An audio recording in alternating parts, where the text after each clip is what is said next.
श्री राम। नमस्कार भाइयों बहनों, मेरे चैनल में आपका स्वागत है। छोटू क्लासेस विक्रमपुर में।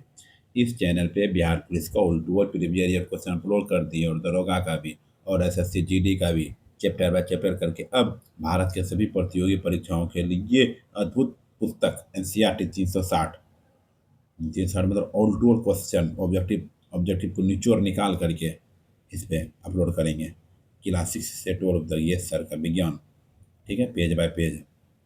जैसे जैसे देखिए, क्लास 6 का है, क्लास 7 का है, क्लास 8 का है, क्लास 9 का है, क्लास 10 का है, 11 का है, 12 सब अपलोड करेंगे। देखिए कौन इसमें क्लास 6 का अपलोड कर दिए हैं, कौन कौन।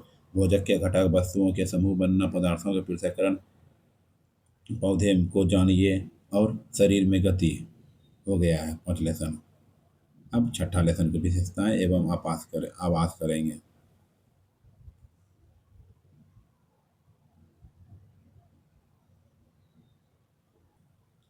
5 चैप्टर तक अपलोड कर दिए हैं और छठा छठा लेसन अपलोड करेंगे, विशेषताएं एवं आवास। विशेषताएं आवास, ठीक है। चलिए जाके देख सकते हैं वीडियो को, ठीक है। फिर जितना वीडियो 11 वीडियो बनेगा, फिर 11 वीडियो को सबको एक में कर करके फिर अपलोड कर देंगे एक कंप्लीट, ठीक है। चैनल को सब्सक्राइब कर दिए, लाइक शेयर कमेंट, अच्छा लगे तो शेयर भी कर दीजिए। चलिए 6 विशेषताएं आवास को पढ़ते हैं, 6 के लेसन। आइए देखिए कौन, अध्याय 6 विशेषताएं एवं आवास, चैप्टर 1 2 3 4 5 अपलोड कर दिए, जाके देख सकते हैं। आइए क्लासिक विशेषताएं आवास। केजूराइना वृक्ष किसके साथ कहाँ है। ओक चीर देवदार कहाँ है। नागफनी कहाँ है बताइए। डी है वन का ए, बोल रहा है केजूराइना वृक्ष उड़ीसा में है। ओक चीर देवदार कहाँ है, पर्वतीय पर्वतीय क्षेत्र में है। और नागफनी कहाँ है, राजस्थान में, ठीक है। चलिए पहेली और बूझो, छुट्टियों में अनेक रोमांचक स्थानों में सैर सैर पर गए। ऐसे ही एक यात्रा पर वे ऋषिकेश में गंगा नदी देखने गए। उन्होंने हिमालय में हिमाद्रित पर्वत श्रृंखला के कुछ पर्वतारोहण किया जहाँ बहुत ठंड थी। इन पर्वतों पर उन्होंने ओक चीड़ एवं देवदार जैसे अनेक वृक्ष देखे जो उनके मैदानी क्षेत्र के वृक्षों से बहुत अधिक भिन्न थे। एक ही अभियान में उन्होंने राजस्थान की यात्रा की, एक ऊंट एवं उष्ण मरुस्थल भी घूमे। यहाँ से उन्होंने नागफनी में अनेक प्रकार के पौधे एकत्र किए। अंत में वे पूरी उड़ीसा गए और उन्होंने समुद्र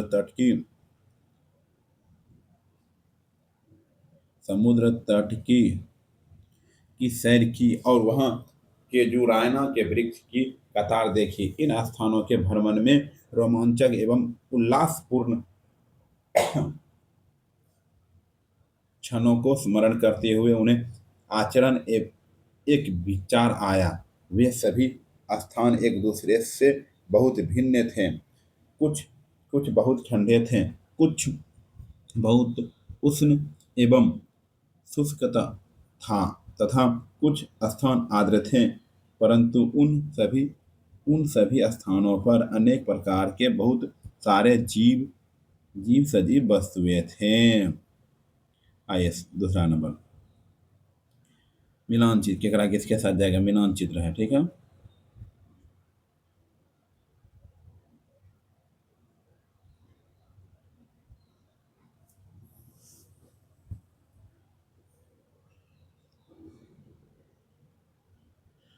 देखिए केकरा उड़ीसा, बकरी यार पर्वतीय क्षेत्र, ऊँट राजस्थान। चलिए ठीक है।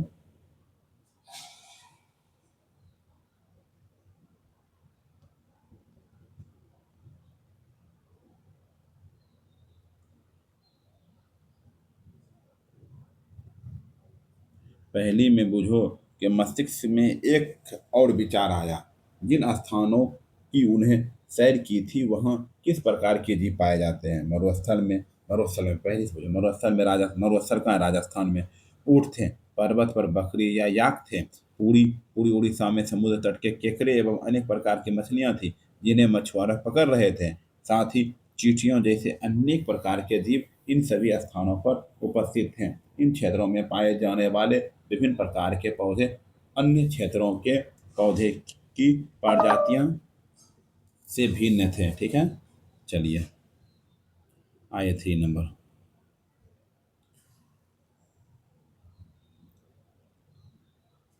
निम्नलिखित कथनों पर विचार कीजिए। ऊँट के लंबे पैर उसके शरीर की रेत की गर्मी को दूर रखने के लिए होते हैं। जल के श्वास के लिए ऊँट को पसीना आता है। ऊँट का एक मल शुष्क शुष्क होता है। उपरोक्त में से कौन सा गलत है? केवल कथन 2 गलत है। केवल कथन 2 है।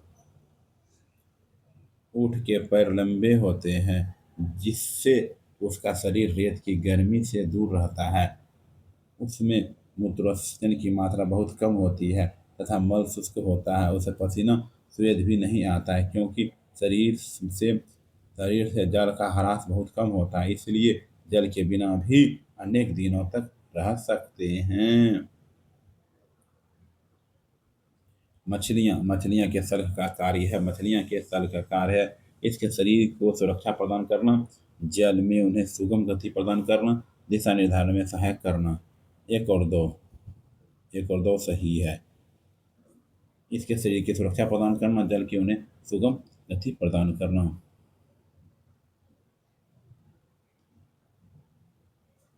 इतने अधिक किस्म के मछलियों को क्या आपको इनकी आकृति में कुछ समानताएं दिखाई देती है? इन सभी का शरीर धारा रेखीय होता है। उनकी यह आकृति उन्हें जल के अंदर विचरण करने में सहायक करती है। मछलियां का शरीर चिकने सल्कों से ढका है। यह सल्क मछली को सुरक्षा तो प्रदान करते हैं, साथ ही उन्हें जल में सुगम गति करने में सहायक है। मछली के पंख एवं पूंछ चपटी होती है जो उन्हें जल के अंदर दिशा परिवर्तन के लिए संतुलन बनाए रखने में सहायक है। मछली के गिल कुलम होते हैं जो उन्हें जल में श्वास श्वास में लेने में सहायता करती है। जिन विशेष संरचनाओं अथवा स्वभाव की उपस्थिति किसी पौधे अथवा जंतु को उसके परिवेश में रहने के योग्य बनाती है कहलाती है अनुकूलन कहलाती है। क्या कहलाती है? अनुकूलन कहलाती है।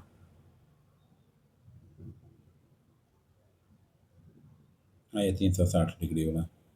हमने पृथ्वी पर पाए जाने वाले असंख्य प्रकार के जंतुओं में से केवल दो उदाहरण लिए। हम देखते हैं कि सजीवों की इन सभी किस्मों में ऐसी कुछ विशेष संरचनाएं होती है जो उन्हें अपने परिवेश में रहने योग्य बनाती है, जिससे जिससे वे प्रायः पाए जाते हैं। जिन जिन विशिष्ट संरचनाओं अथवा स्वभाव की उपस्थिति किसी पौधे अथवा जंतु को परिवेश में रहने के योग्य बनाती है, अनुकूल बनाती है। विभिन्न जंतु विभिन्न परिवेश के प्रति अलग रूप से अनुकूलित हो जा सकते हैं। स्थलीय आवास का उदाहरण नहीं है। स्थलीय आवास का उदाहरण नहीं है। दलदल क्या है? दलदल दलदल दलदल दलदल। स्थल जमीन पर पाए जाने वाले पौधे एवं जंतुओं के आवास को स्थलीय आवास कहते हैं। वन, घास के मैदान, मरुस्थल, तटीय एवं पर्वतीय क्षेत्र स्थलीय आवास के उदाहरण हैं। स्थलीय आवास के उदाहरण हैं। जलीय आवास का उदाहरण नहीं है। तटीय क्षेत्र क्या है? तटीय क्षेत्र। जलाशय, दलदल, झील, नदियां एवं समुद्र जहाँ पौधे एवं जंतु जल में रहते हैं, जलीय आवास हैं। विश्व के विभिन्न भागों में पाए जाने वाले वनों, घास के मैदानों, मरुस्थल, तटीय एवं पर्वतीय क्षेत्रों में भी बहुत विशेषताएं हैं। यह सभी जलीय आवासों के लिए सत्य है। जैव घटक के उदाहरण हैं बी प्लस सी दोनों। पौधे जंतु। किसी आवास में पाए जाने वाले सभी जीव पौधे जीव जैसे कि पौधे एवं जंतु उसके जैव घटक हैं। चट्टान, मिट्टी, वायु एवं जल जैसी अन्य निर्जीव वस्तुएं आवास के अजैव घटक हैं।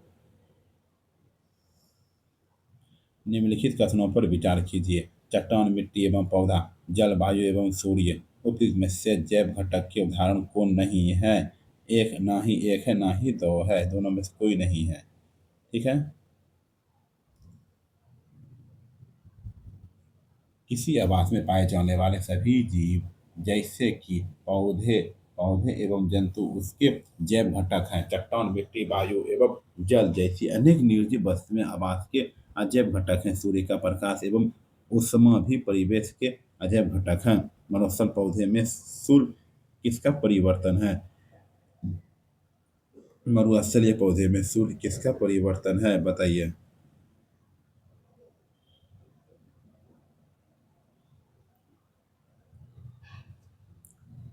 पत्ती क्या है? पत्ती। मरुस्थलीय पौधे वाष्पोत्सर्जन द्वारा जल ही बहुत कम मात्रा निष्कासित करते हैं। मरुस्थलीय पौधे में पत्तियां या तो अनुपस्थित रहती है अथवा बहुत छोटी होती है। कुछ पौधे में पत्तियां कांटों सूल का रूप ले लेती है। इससे पत्तियों से होने वाले वाष्पोत्सर्जन में होने वाले जल ह्रास में कमी आती है। क्या आती है? कमी आती है।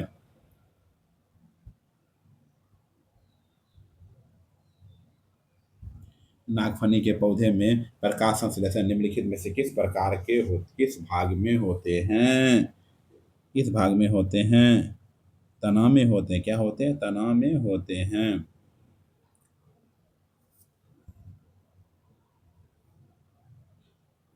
पत्तियों से होने वाले वाष्पोत्सर्जन में होने वाले जल ह्रास में कमी आती है। नागफनी में पत्ती जैसी जिस संरचना को आप देखते हैं यह वास्तव में इसका तना है। इस पौधे में प्रकाश संश्लेषण समांतर तने में होता है। तना एक मोटी मोमी परत से ढका होता है जिससे पौधे को जल संरक्षण में सहायता मिलती है। अधिकतर मरुस्थलीय पौधे की जड़ें जल अवशोषण के लिए मिट्टी में बहुत गहराई तक चली जाती है। मरुस्थल पौधे के बारे में सही विकल्प का चयन कीजिए। पत्ती एक मोटी मोमी परत से ढका होता है। पत्ती एक मोटी मोटी मोमी परत से ढका होता है। मरुस्थलीय पौधे वाष्पोत्सर्जन द्वारा जल की बहुत कम मात्रा निष्कासित करते हैं। मरुस्थलीय पौधे में पत्तियां या तो अनुपस्थित होती है अथवा बहुत छोटी होती है। कुछ पौधे की पत्तियां कांटों सूल का रूप ले लेती है। इसे पत्तियां से होने वाले वाष्पोत्सर्जन में होने वाले जल ह्रास में कमी आती है। नागफनी में पत्ती जैसी जिस संरचना की आप देखते हैं यह वास्तव में इसका तना है। इन पौधे में प्रकाश संश्लेषण समांतर तने में होता है। तना एक मोटी मोमी परत से ढका होता है जिससे पौधे को जल संरक्षण में सहायता मिलती है।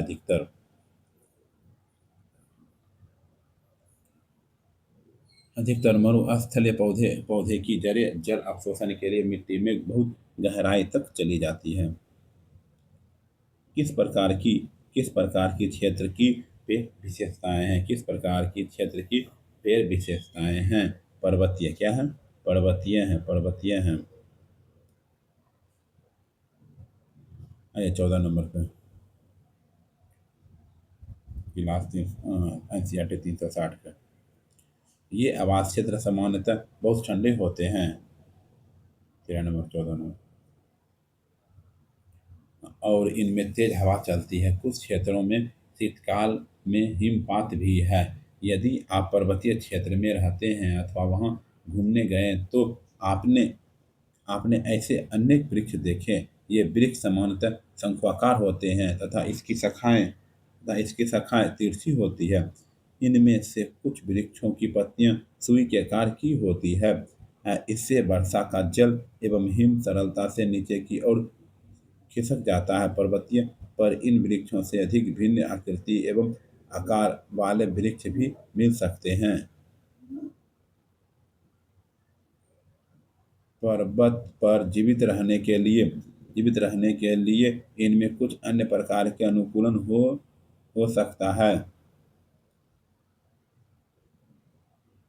शिकार करने के लिए शेर में क्या विशेषताएं होती है?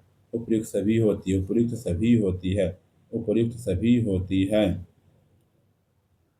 शेर वन में अथवा घास स्थल में रहता है तथा एक ऐसा शक्तिशाली जंतु जो हिरण जैसे जंतुओं का शिकार कर उन्हें मारकर खा जाता है।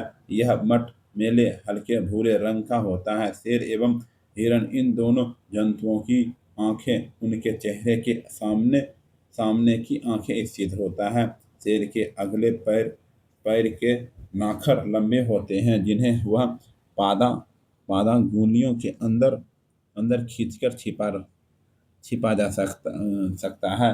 उसका मटमैला हल्का भूरा रंग शिकार के दौरान उसे घास के सूखे मैदानों में छिपाए छिपाए रखता है। निम्नलिखित में से औसत्य कथन की पहचान कीजिए। निम्नलिखित में से औसत्य कथन की पहचान कीजिए। डॉल्फिन गिल के द्वारा श्वास लेती है। डॉल्फिन गिल के द्वारा सांस लेती है।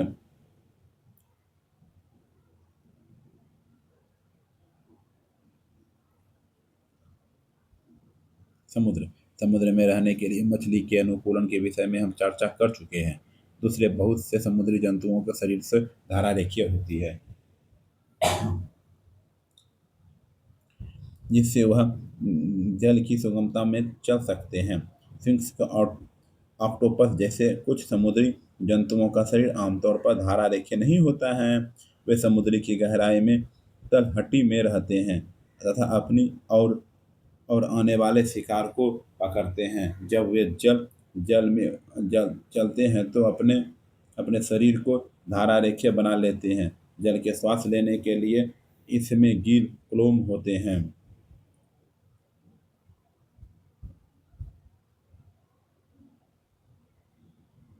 डॉल्फिन एवं हेल जैसे कुछ जंतुओं में गिल नहीं होते हैं। ये सिर पर स्थित नासाद्वार अथवा बात छिद्रों द्वारा श्वास लेते हैं। ये जल में लंबे समय तक बिना श्वास लिए रह सकते हैं। वे समय समय पर समुद्री सतह जल से बाहर पर आकर श्वसन छिद्रों से हम बाहर बाहर निकलते हैं एवं श्वास द्वारा स्वच्छ स्वच्छ वायु अंदर भरते हैं। निम्न में से कौन सा जलीय जीव जल में लंबे समय तक बिना सांस लिए रह सकते हैं? डॉल्फिन क्या है? डॉल्फिन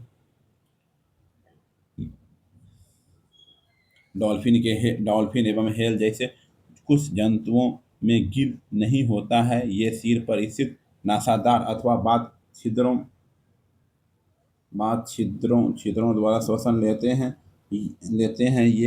ये जल में लंबे समय तक बिना श्वसन लिए रह सकते हैं।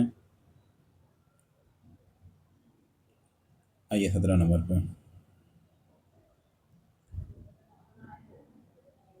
हैं। वे समय समय पर समुद्री सतह जल से बाहर आकर श्वसन छिद्रों से जल बाहर निकालते हैं। श्वसन द्वारा स्वच्छ वायु अंदर भरते हैं। निम्न में से कौन सा जलीय जीव के सिर पर स्थित नासादार अथवा बात छिद्रों द्वारा श्वसन लेते हैं?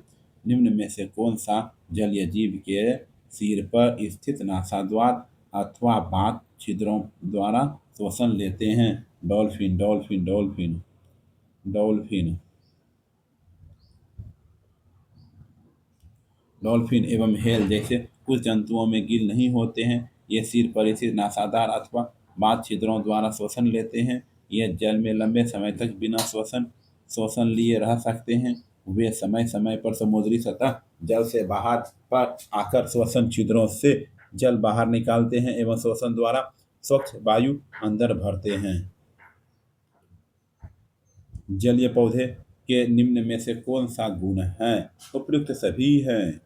तना लंबा खोखला व हल्का होता है। जड़ें जड़ें आकार में छोटी होती है। तना जल की सतह पर वृद्धि करता है। ठीक।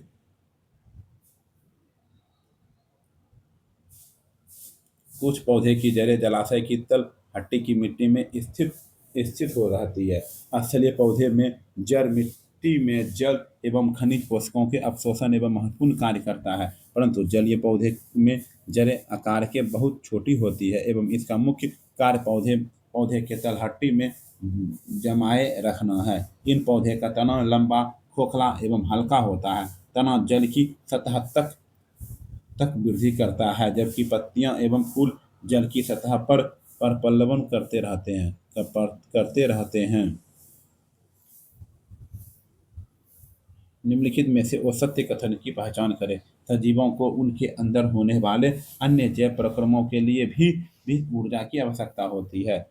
भोजन सजीवों की उनकी वृद्धि के लिए आवश्यकता ऊर्जा प्रदान करता है। केचुआ नासा मार्ग के द्वारा सांस लेता है। बताइए, केचुआ नासा मार्ग के द्वारा सांस लेता है, सही बात है।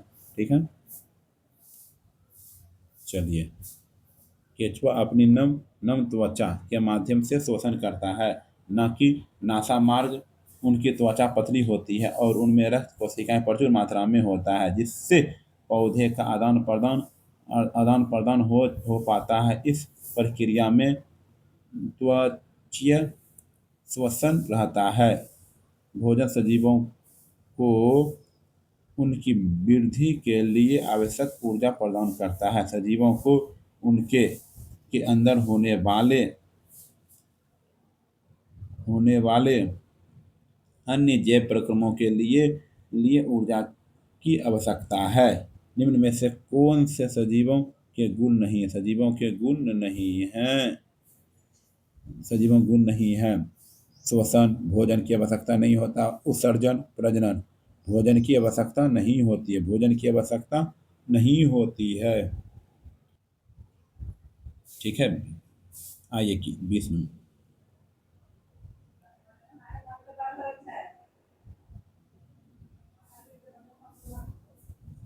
सभी जीवों की भोजन की आवश्यकता होती है। भोजन हमारे लिए एवं विभिन्न जंतुओं के लिए नितांत आवश्यक है। हमने यह भी सीखा है कि पौधे पौधे प्रकाश संश्लेषण के द्वारा भोजन स्वयं बनाते हैं। जंतु भोजन के लिए पौधे अथवा अन्य जंतुओं पर निर्भर रहते हैं।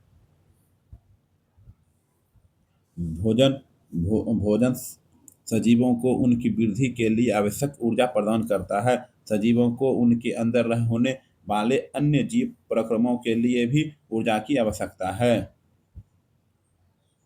पौधे पौधे अपना भोजन निम्न क्रिया द्वारा स्वयं बनाते हैं। प्रकाश संश्लेषण क्या है? प्रकाश सभी जीवों को भोजन की आवश्यकता होती है। भोजन हमारे लिए एक विभिन्न जंतुओं के लिए नितांत आवश्यक है। हमने यह भी सीखा कि पौधे प्रकाश संश्लेषण के द्वारा अपना भोजन स्वयं बनाते हैं एवं जंतु भोजन के लिए पौधे अथवा अन्य जंतुओं पर निर्भर रहते हैं। भोजन सजीवों को उनकी वृद्धि के लिए आवश्यक ऊर्जा प्रदान करता है। सजीवों को उनके अंदर होने वाले अन्य जैव प्रक्रमों के लिए भी ऊर्जा की आवश्यकता होती है। निम्नलिखित में से किस पौधे की पत्तियां छूने पर अचानक सिकुड़ जाती है? छुई मुई क्या है? छुई मुई। कुछ पौधे के पुष्प केवल रात्रि के समय ही खिलते हैं। कुछ पौधे के पुष्प सूर्यास्त के बाद बंद हो जाती है। छुई मुई। गुलमोदी के पौधे की पत्तियां छूने पर अचानक मुरझा सिकुड़ जाती है। यह पौधे उद्दीपन के प्रति अनुक्रिया के कुछ उदाहरण हैं। पौधे के प्रजनन के बारे में सही कथन कौन नहीं है? बहुत से पौधे बीजों द्वारा प्रजनन करते हैं। कुछ पौधे बीज के अतिरिका अपने कायिक भागों द्वारा भी नए पौधे उत्पन्न करते हैं। दोनों कथन ठीक है, दोनों कथन सही नहीं है, दोनों गलत है। जंतुओं की तरह पौधे में भी प्रजनन के तरीके भिन्न भिन्न होते हैं। बहुत से पौधे बीजों द्वारा प्रजनन करते हैं। पौधे बीज उत्पादित करते हैं, उन्हें अंकुरित करके नए पौधे उगाए जाते हैं। ठीक, चलिए।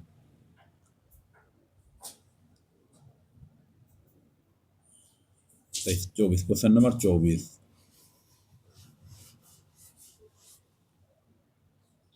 गेहूं की बोरी में हाथ रखने पर कुछ गर्मी का अनुभव होता है, क्यों? इसके शोषण के कारण, इसके शोषण के कारण। गेहूं की बोरी में अपना हाथ डालिए, क्या आपको कुछ गर्मी का अनुभव होता है? गेहूं की बोरी में कुछ गर्मी उत्पन्न होती है, यह गर्मी बीजों के शोषण के कारण उत्पन्न होती है। चलिए अगले चैप्टर में मिलते हैं, अध्याय 7। ठीक है, 1 से 6 तक कंप्लीट हो चुका है। Thank you. Subscribe, like, share, comment.